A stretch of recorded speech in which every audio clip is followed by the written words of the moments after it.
के सरा रे संगी के सुनी हो राम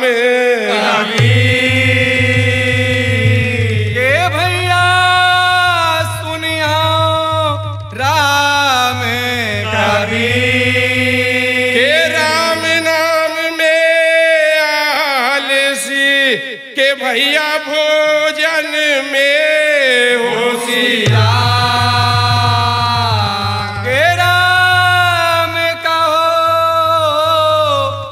भोजन में होशियार।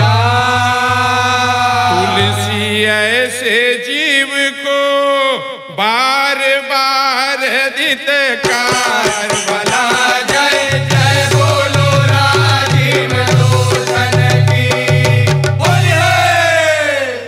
अरे हाँ रे कुतरी पुचुर पुचुरे करे डबरामा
रे कुतरी